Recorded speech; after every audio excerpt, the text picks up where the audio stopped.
Nos enlazamos con el doctor Gustavo López Montiel, analista político y profesor de Ciencia Política en la Escuela de Ciencias Sociales y Gobierno del Tecnológico de Monterrey, Campus Ciudad de México, a quien le agradezco, doctor, esta oportunidad de estar aquí con nosotros y hacerle esta pregunta justamente después de lo que hemos visto de la cantidad de registros tan solo a Morena que se le negaron de 49, pues sí, motivó los señalamientos que ha estado realizando el partido, pero hasta este punto, ¿quién se ha visto más beneficiado? ¿Estamos hablando de que al INE le está yendo mal por la lluvia de críticas o el partido es el que queda mal porque se ven como quejosos ante algo que se está llevando a cabo con apego a lo que es la ley electoral? Bueno, creo que, buenos días al auditorio. Creo que hay varios aspectos aquí importantes a analizar. Primero, el beneficio para quién. Me parece que de alguna manera, por ejemplo, hay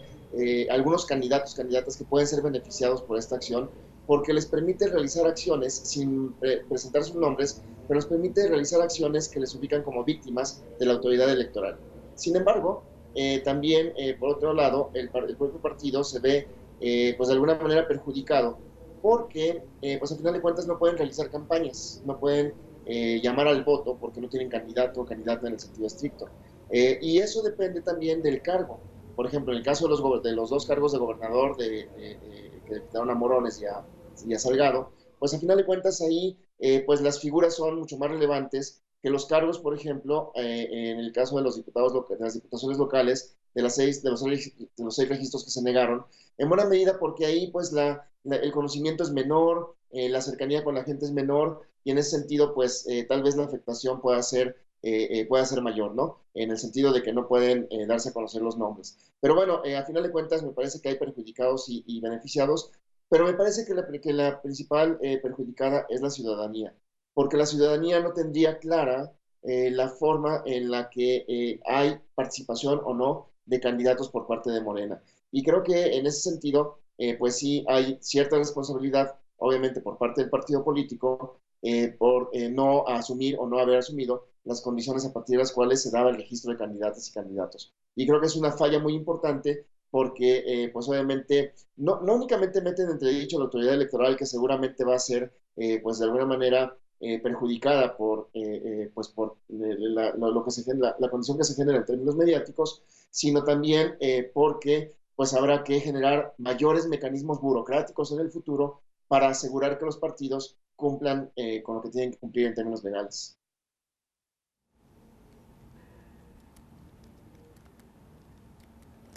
Después de esto también habrá que preguntar si lo que han señalado dentro de todas las acusaciones, las que pudieran sentirse que sí están fundamentadas por parte de Morena, cuáles se pudieran convertir en realidad. Me refiero principalmente a los que ya plantean hacer una reforma o cambios que puedan mejorar justamente al instituto. ¿Hay alguna de las que usted ha escuchado que ha vertido Morena principalmente en este tema que sí haga razón y que sí tenga sentido y pudiera convertirse en algo benéfico, no para el instituto, sino para los procesos electorales mismos y para que en futuras ocasiones no se tenga que ver este tipo de temas donde se le cuestiona al árbitro y sobre todo se tenga que hacer hasta movilizaciones para intentar, aquí sabemos que también tiene que ver un aspecto político y de imagen y sobre todo de mediatización del tema, pero que no tenga que ir los candidatos a exigir hasta las puertas de los institutos a que se cumpla como ellos piden que sea?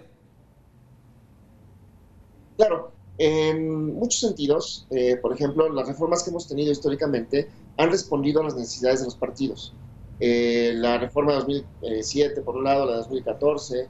respondieron a las necesidades de los partidos. Lo que hemos tenido hasta ahora es una estructura en el INE burocrática muy grande, porque se le han generado atribuciones, pues una gran cantidad de atribuciones, y para lo cual requiere pues de una estructura burocrática muy grande, pero no únicamente eso, sino que, por ejemplo, si nosotros comparamos la ley de 1988, cuando todo esto comenzó, y la ley que tenemos ahora, antes teníamos una ley que regulaba pues todo el esquema electoral. Ahora tenemos 5 leyes que regulan distintos elementos del esquema electoral. Entonces, todo eso se ha hecho mucho más complejo. Y en ese sentido, pues me parece que si no nos metemos en serio a simplificar todo lo que hemos hecho complejo en los últimos años en términos electorales, nuestra democracia se va a ver estancada. En buena medida porque la competencia electoral no se hace dinámica La competencia electoral está centrada en un modelo de comunicación política que es muy restrictivo, por ejemplo. Por otro lado, por ejemplo, trámites como estos, pues son resultado de la desconfianza de los partidos. Por ejemplo, esta idea de la configuración de precampañas, periodos intercampaña, campañas, un momento de reflexión y la jornada electoral, pues es parte de toda esta complejidad que se ha configurado, en donde, por ejemplo, en otros países,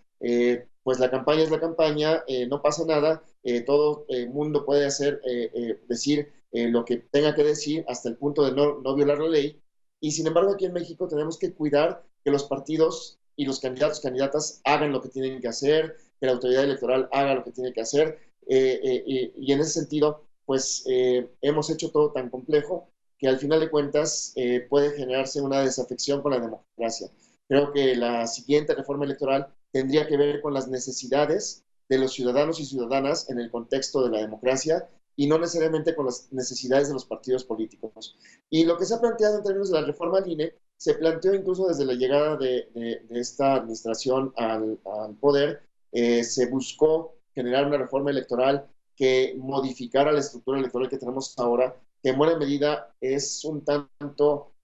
todavía cuestionable por la forma en la que se dividieron las funciones entre distintas autoridades electorales y los recursos que se utilizan en ese sentido, pero me parece que sí habría que hacer una discusión, pero en serio, en donde los principales beneficiados y beneficiadas sean las y los ciudadanos.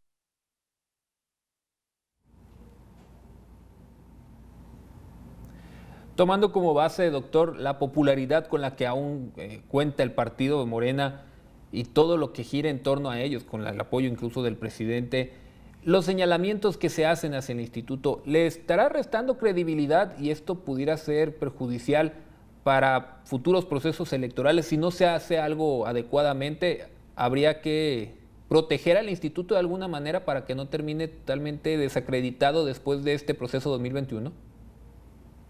Sí, yo creo que hay que, pues, de alguna manera plantear una defensa del propio INE, pero también yo creo que hay que discutir la configuración del INE. El INE tiene una parte técnica que es muy relevante porque es la que hace las elecciones, pero también tiene una parte política que es en donde va la mayor parte de las críticas. Y en esa parte política, pues también hay representantes de Morena, y no únicamente de Morena, sino también consejeros y consejeros que fueron electos ya bajo la mayoría de Morena en el Congreso. Entonces, pues a final de cuentas, hay una multiplicidad de actores que meten mucha presión a la parte de organización de las elecciones técnicas, que es la que más ha avanzado y en donde sí podríamos tener pues elementos de confianza muy importantes porque se hacen elecciones desde hace ya muchos años de manera pues ordenada, limpia, libre. Pero la parte política me parece que le mete mucha presión porque está en confrontación constante, no únicamente por los actores al interior, sino por otros actores al exterior, en este caso, pues Morena y el presidente. Pero pues habría que ver un diseño que nos permita tener o salvaguardar esta parte técnica importante del INE y al mismo tiempo ver la forma en la que podríamos procesar el conflicto político que las elecciones tienen. Entonces, sí es un tema relevante en el futuro, porque si mantenemos la estructura que tenemos ahora, muy probablemente el costo de legitimidad que pueda tener el INE en el futuro pueda ser mayor, precisamente por el golpeteo de no únicamente de Morena, el presidente y otros actores, sino de muchos actores que están en el contexto político de las elecciones en México. Entonces, me parece que sí tendríamos que dar una discusión mucho más profunda que únicamente pues plantear a ver si cambiamos a estos consejeros o ponemos otros o cambiamos la estructura, sino más bien pensar qué queremos para el futuro de la democracia en México.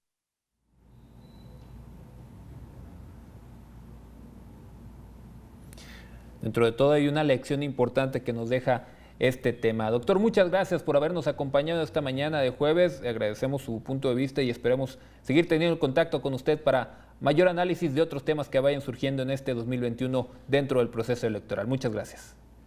Claro que sí, muchas gracias. Saludos, auditorio.